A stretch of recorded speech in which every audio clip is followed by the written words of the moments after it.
some of you have heard, I shared the story a little while ago, how just a few months ago, I was working in my front yard fixing some things, and some Jehovah's Witnesses come by, and they say, hey, can we talk to you? And I'm fixing this, and I go, of course. How can I? Yeah, I got some things to say to you too. You know, let's talk. No, seriously, because I just think here's some human beings. I need to love on them. They're trying to love on me, and so they start sharing some things, and I just said, hey, can I tell you? Can I just tell you a couple things that God's done in my life recently? Just a couple things. I mean, this will blow your mind. Let me just tell you about some answers to prayer that just happened like last week. And this lady goes, you know, God doesn't listen to everyone's prayers. And I said, you know what? Actually, biblically, you're right on. I go, James 1 says that if we doubt, he's not going to listen to us. James 4 says if we ask with the wrong motives, he's not going to listen to us. 1 Peter 3 says if I don't honor my wife, man, my prayers are going to be hindered. He says in Isaiah 58, if I don't care for the poor, it doesn't mean if I fast and pray.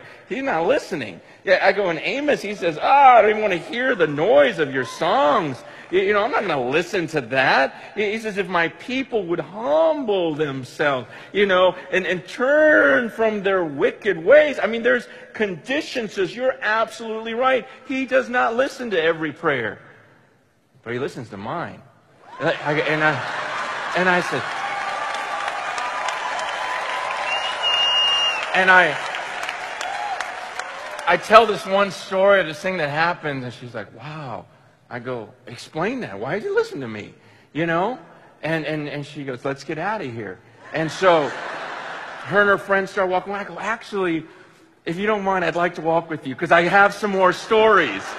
And because I didn't want them to just walk away. I want them to know, I just want people to know this Jesus. Because there's nothing like answered prayer. There's nothing like, no way. I just spoke to God and he listened to me. I mean, that's my favorite thing on earth. When I ask for something, I go, shut up. God just listened to me and look what he did. You can't explain this away. And so I'm telling them these stories as I'm walking with them. Man, I went like a block and a half just telling them. And one of them looks at me, she goes, what are you? Because you're one of them Pentecostals. And I go, don't worry about it. I go, here's all you need to know about me. I'm a human being just like you. And I get alone with that book. I get alone with the Bible and I just read it and I see stuff I'm supposed to do and I do it. And I pray to that God in that Bible, that Jesus who died on that cross for me. And I just read that and I pray to him and he listens to me and he's changed me and everything he's done in my life, it just blows my mind. And she goes, that's your problem. That was literally what she goes, that's your problem. She goes, you read that book by yourself. She goes, you can't understand that book unless one of our leaders explains it to you. And I said, see, that's your problem. No. I said, you're putting all of your trust in someone else. I go, do you understand this is about your eternity?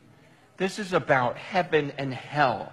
And you are putting all your trust in what someone else tells you. And you understand, man, I think some of us in the room do this. Some of the things we believe and do and hold so dear is not because we found it in this book. It's just because someone told us. And I'm not saying that we don't listen to people who know more than we do.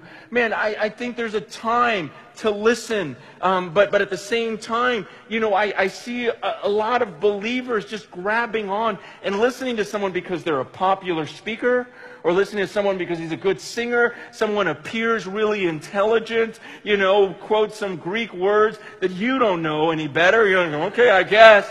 And you just start listening and you just follow these supposed scholars.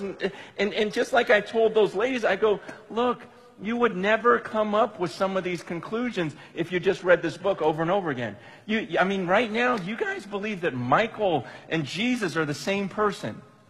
You really would have got that from the Bible?